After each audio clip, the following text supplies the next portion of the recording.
ছাত্ৰ-ছাত্ৰীসকল ইয়াৰ আগৰ ভিডিঅ'টোৰ বায়ট সেভাৰ্ট ল বা বায়ট সেভাৰৰ সূত্ৰ কি আছিল হেতু পাইছিলো এতিয়া এই সূত্ৰটো আমি পাইছিলো dv = mu naught by 4 pi ideal sin theta by r square ইয়াতে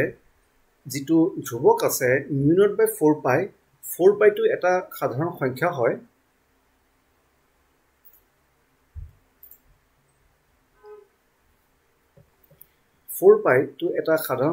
হয় mu naught শূন্যৰ চুম্বকীয় প্ৰৱেশতা বুলি কোৱা হয় ই এটা মাধ্যমৰ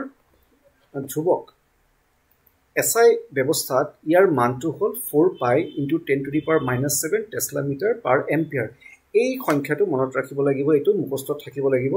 mu naught equal to 4 pi into 10 power minus 7 tesla metre per ampere কেনেকৈ ওলাইছে এটো আমি জানিব নালাগে আমাৰ প্ৰয়োজন নাই অকল এই যেনেকৈ এপসাইলন নটৰ মানটো মনত আছিল তেনেকৈ mu naught মানটো মুখস্থ থাকিব লাগিব কোনো মাধ্যমৰ চুম্বকীয় প্ৰৱেশতা হ'ল সেই মাধ্যমৰ চুম্বকীয় ক্ষেত্ৰখন কিমানখিনি প্ৰৱেশ কৰিব পাৰে তাৰ পৰিমাণ ইয়াৰ অৰ্থটো হ'ল যে আমি যদি এই আগৰ ভিডিঅ'টোত যেটো তাৰৰ কথা কৈছো ইয়াত প্ৰবাহ I গৈ আছে আৰু P বিন্দুটো R দূৰত্বত আছে আৰু চাৰিওকাষে বায়ুহে আছে যদি বায়ু মাধ্যমৰ নাৰাখি আমি যদি বেলেগ এটা গেছীয় মাধ্যমত ৰাখি দিও বা আমি যদি এটা তৰল পানীত বা বেলেগ এটা মাধ্যমত ৰাখি দিও তেতিয়া এই P ৰ ওপৰত বা P বিন্দুটোত পোৱা যেটো বিদ্যুৎ চুম্বকীয় ক্ষেত্ৰ প্ৰাবল্য আছে হেতু অলপমান বেলেগ হ'ব কাৰণ নিৰ্ভৰ কৰিব যে এই তাৰডালৰ কাৰণে চুম্বকীয় বলটো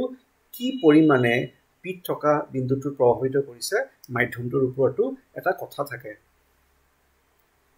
বিদ্যুৎ প্ৰবাহ কঢ়িয়াই নিয়া পৰিবাহী তাৰৰ বাবে কোনো এক বিন্দুত চুম্বকীয় ক্ষেত্ৰ গণনা কৰিবলৈ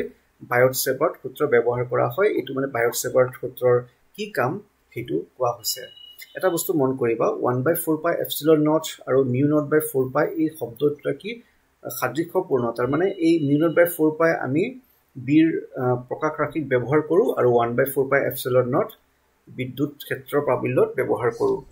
এটা স্থিতি বৈদ্যুতিক আৰু আনটো চুম্বকত্বত আছে